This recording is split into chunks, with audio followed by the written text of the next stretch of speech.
شاہ صاحب یہ فرمائیے گا خطبہ حج جب ہم نے سنا، آپ نے بھی اس کا میں سمجھتا ہوں ٹرانسلیٹ کیا اور آپ نے اس کو ایلیبوریٹ کیا، خلاصہ اس کا بیان کیا، سمری اس کی بیان کی، تو اس خطبہ حج کو اگر آپ دیکھیں تو آپ اس کا مرکزی نقطہ جو تھا امام صاحب نے جو بیان کیا امت مسلمہ کے لیے جو میسیج تھا اہم، وہ مرکزی نقطہ آپ کیا سمجھتے ہیں اور وہ کیا مرکزی نقطہ انہوں نے کس انداز میں بیان کرنے کی کوشش کی؟ بسم اللہ الرحمن الرحیم۔ ڈاکٹر اسامہ بخاری صاحب، یقیناً آپ نے انٹرو میں ایک بڑی خوبصورت بات ارشاد فرمائی کہ حضرت ڈاکٹر شیخ یوسف بن محمد بن سعید حفظہ اللہ تعالی،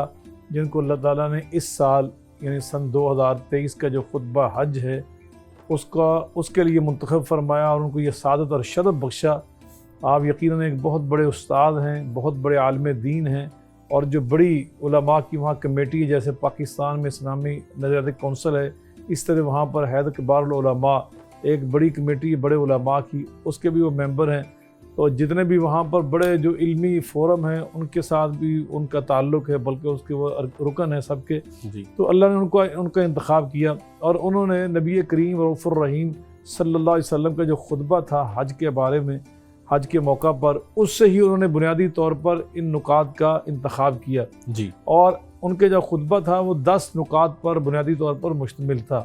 جن میں یقیناً بنیادی نقطہ وہی تھا جس کی طرف آپ بار بار متوجہ کریں ناظرین کرام کو، کہ انہوں نے یہ اس بات پر زور دیا کہ وَاعْتَصِمُوا بِحَبْلِ اللَّهِ جَمِيعًا وَلَا تَفَرَّقُوا، کہ امت مسلمہ کا یہ فرض ہے کہ وہ فرقہ واریت کا شکار نہ ہوں اور اپنی قوت کو اور اپنی طاقت کو اور اپنے اتحاد کو وہ فرقہ واریت کی نظر نہ کریں، بلکہ اپنی صفوں میں اتحاد و اتفاق کو برقرار رکھیں، اللہ کی رسی کو، اللہ کی تعلیمات کو، اللہ کی ہدایات کو وہ مضبوطی سے تھام کر رکھیں۔ انہوں نے یہ کہا کہ دیکھیے، آپ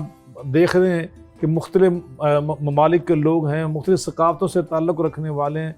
مختلف زبانیں بولنے والے، مختلف رنگتوں سے تعلق رکھنے والے ہیں۔ انہوں نے کہا یہ تمہاری مختلف زبانیں، تمہارے رنگ مختلف، یہ اللہ کی قدرت کی نشانیوں میں سے ایک نشانی ہے۔ قرآن پاک کی ایک آیت مبارکہ بھی اس حوالے سے انہوں نے تلاوت کرنے کی سعادت حاصل کی۔ اللہ فرماتے ہیں ان فی اختلاف السنتکم، تمہاری زبانوں کا جو مختلف ہونا ہے، تمہارے رنگوں کا مختلف ہونا، اس میں اللہ کی قدرت کی نشانیوں میں سے ایک بہت بڑی نشانی ہے۔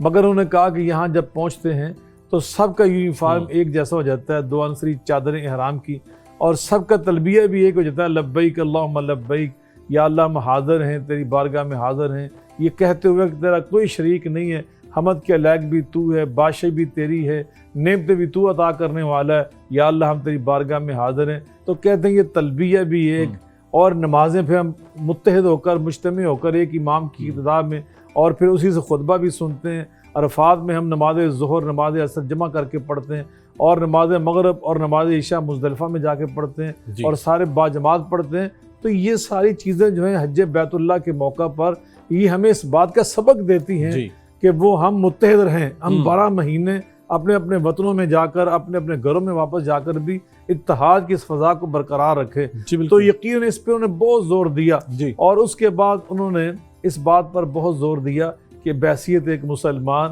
ہمیں اپنی ذمہ داریوں کے ادراک و احساس کرنا چاہیے کہ ہم مسلمان 5 چیزوں کے پابند ہیں۔ بنی الاسلام علی 5 شہادت ان لا الہ الا اللہ وان محمد رسول اللہ، کہ ہمیں اس بات کی گواہی دینی ہے دل کی گہرائیوں سے کہ اللہ کے سوا کوئی ہمارا معبود نہیں ہے، الہ کوئی نہیں، اور جناب محمد مصطفیٰ احمد مجتبیٰ صلی اللہ علیہ وسلم اللہ کے رسول ہیں، اور اقام الصلاۃ، اور نمازیں 5 پڑھنا، وَإِيتَاءِ الزَّكَاةِ، جو صاحب استطاعت ہے اس پر زکوٰۃ ادا کرنا سال میں 1 مرتبہ، اور اس طرح صوم رمضان کے روزہ رکھنا، اور حج البیت، اور بیت اللہ کا من استطاع، جو بندہ طاقت رکھتا ہے، استطاعت رکھتا ہے، اس کے اوپر حج بیت اللہ کرنا مسلمان پر زندگی میں ایک بار فرض ہے۔ جی بالکل شاہ صاحب، آپ نے بڑا بہترین طریقے سے اس کو الیبوریٹ کیا کہ انہوں نے جو 5 اسلام کے بنیادی ارکان تھے ان کو بھی اجاگر کیا، ان کو بھی میں سمجھتا ہوں کہ بڑا کھلے انداز میں بیان کیا۔ اس کے ساتھ ساتھ جو مرکزی نقطہ ان کا تھا خطبہ کا کہ امت مسلمہ کے اندر اتحاد جو ہے یہ وقت کی یہاں